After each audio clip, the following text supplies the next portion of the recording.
está conversando aqui com o secretário que não é ilegal. A gente está falando exatamente isso. Ele vai falar assim, olha, isso não é ilegal, isso é lei, eles têm todo o direito de fazer isso daí, e ele falou que, inclusive, é contra essa coisa de divulgar listas, né? Eu tenho uma opinião diferente, porque eu, enfim, considero que é um recurso público, nesse segundo aspecto, evidentemente, né? A minha opinião é de que é diferente, porque é um recurso público, é importante que exista uma transparência sobre isso, mas concordo inteiramente com o secretário no sentido de que não existe crime algum.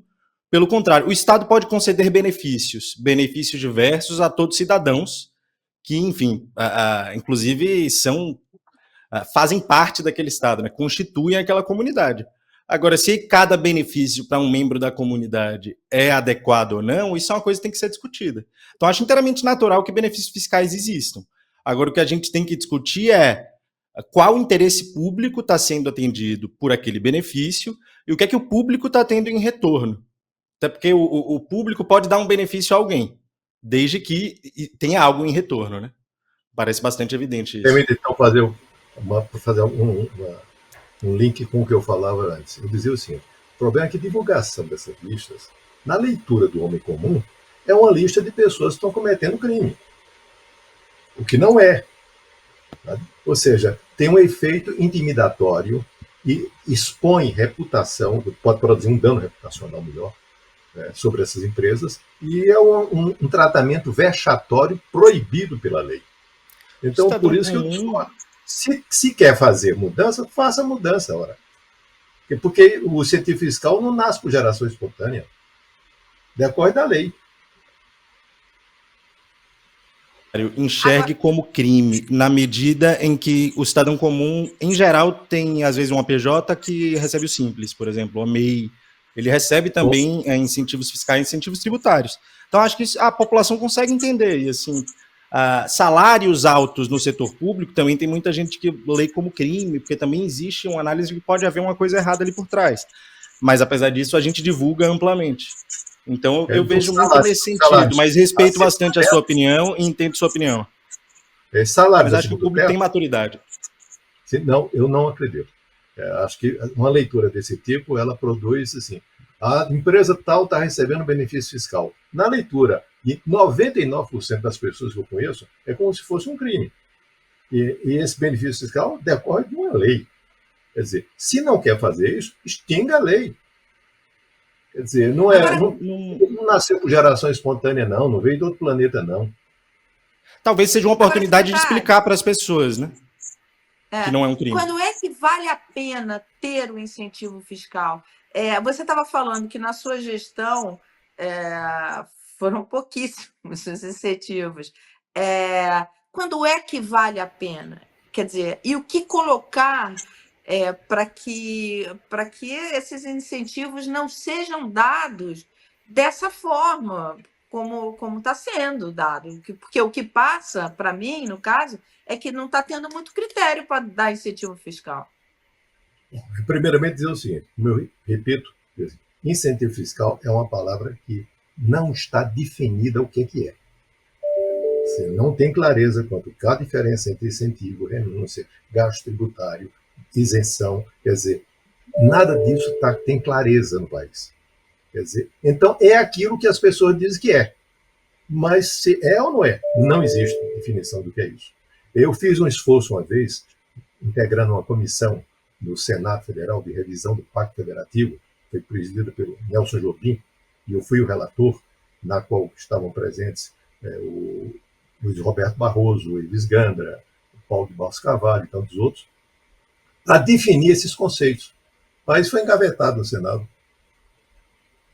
para tentar dar uma ordem conceitual dessas coisas. Agora, tem que ter avaliação, quer dizer, eu repito, incentivo fiscal existe porque o Estado assim deliberou, não por outra razão. Agora, fazer um julgamento do incentivo fiscal é também uma obrigação do Estado. E em relação a empresas jornalísticas, secretário, você acha que nesse caso, por exemplo, bastante específico, não parece um caso que evidentemente deveria existir uma transparência maior? Não entendi. Empresas jornalísticas Empresas jornalísticas, por exemplo, a Grupo Globo de Comunicação e Participações, empresa Folha da Manhã S.A., essas empresas têm um papel na sociedade brasileira, elas exercem um serviço de interesse público, e todos os casos, e elas não, inclusive, elas não tiveram a preocupação de informar ao público os seus próprios benefícios fiscais ao informar a negociação política por trás desses benefícios. Então, me parece que a falta de transparência acaba gerando um prejuízo ao público bastante direto e conflitos de interesse que o público não vem a descobrir. Não, o quê? Desoneração, secretário. Ele tá perguntando qual é o benefício. É desoneração Não, na folha, não é isso? Isso não é benefício fiscal.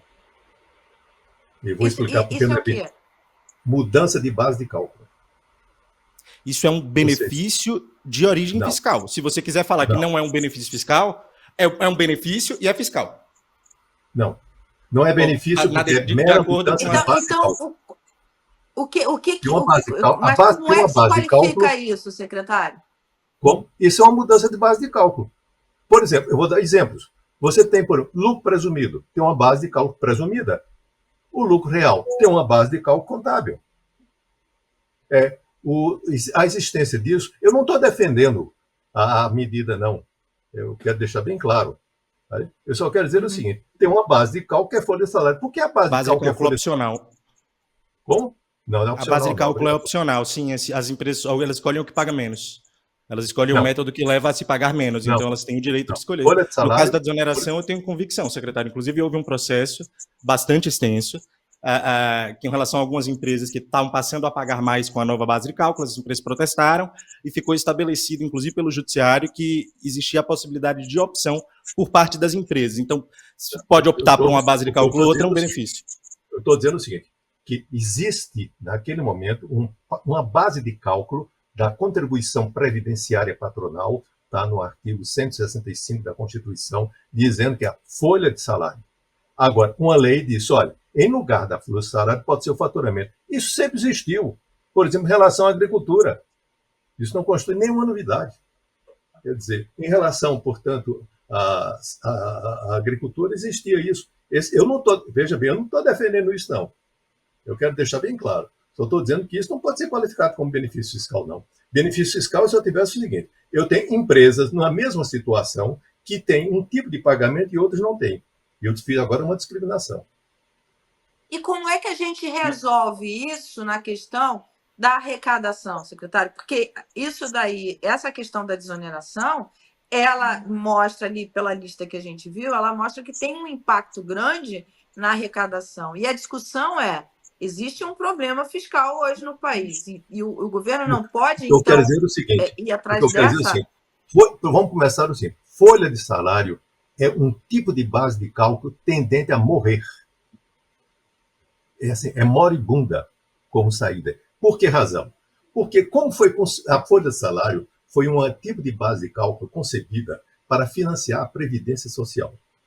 A presunção que existia é que tinha uma base muito grande que financiava, na ponta, um número pequeno de aposentados. 2 fatos apareceram no curso da vida.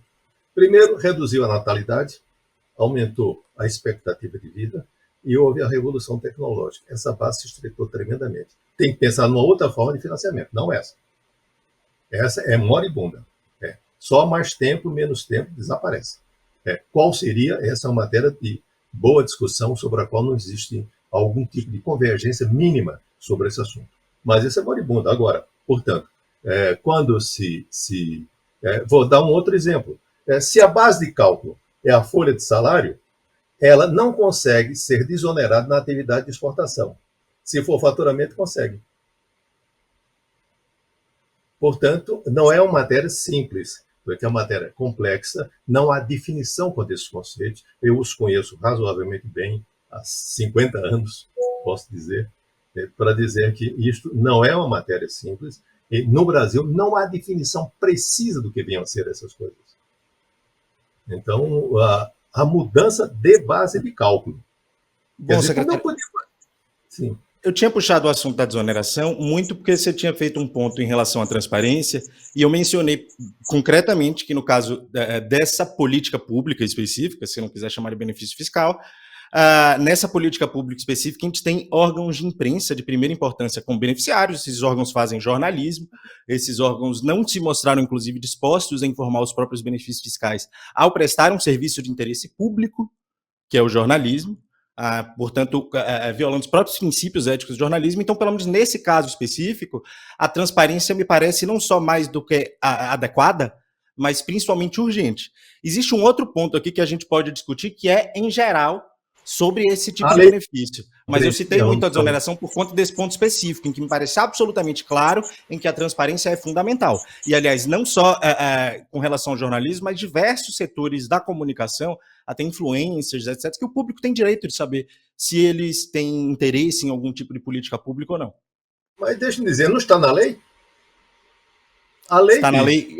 Sim, está. Está na lei também todas as indenizações que os juízes recebem e que levam os salários deles a serem muito altos. Muitas vezes estão, enfim, algo daquele salário vai estar. Por favor, me diga qual é. É esse o ponto.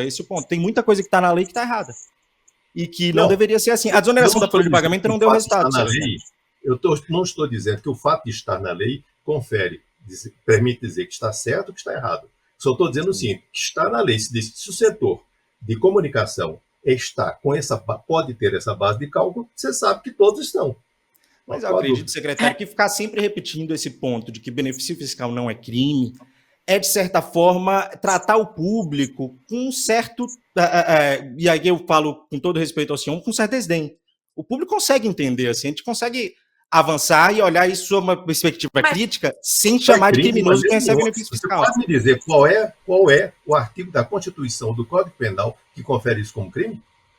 Você pode me dizer qual é o artigo da Constituição ou do Código Penal que diz que a gente não pode criticar políticas públicas inefetivas? Nem tudo está no Código Penal ou na Constituição, secretário. Sim, mas você uma política pública inefetiva... Não, eu não falei que era crime. De modo algum é crime. De modo algum é crime. Não é crime. Crimes são cometidos com frequência para se conseguir esse tipo de benefício, mas não há qualquer crime no benefício em si. Embora vale a pena ressaltar que crimes são cometidos com frequência. A questão é o seguinte, no momento em que se fala de cortar, por exemplo, cortar BPC, cortar outras políticas públicas, colocar luz na receita e na despesa do governo, e colocar luz nesses incentivos, benefícios, não sei como chamar, não é necessário chamar uma discussão, porque, afinal de contas, a gente está falando de recurso público. Não é importante que a população participe? Como você estava falando da questão de que isso passa pelo Congresso, e é verdade, passa pelo Congresso, e é exatamente isso. Isso não nasceu, como você fala, de geração espontânea. Isso está lá, foi passado, aprovado, lei, enfim, foi colocado lá. Agora, para se questionar isso, para saber o que efetivamente vai... O PERSE, para mim, é um exemplo claro, porque foi criado para a pandemia. E hoje, o que justifica o PERSE? Nada. Nada. Eu acho que nada. Assim, agora, o que é que tem que fazer? Fazer-se um esforço, uma mobilização política dentro do Congresso, um poder executivo, para que se dê limites a isso.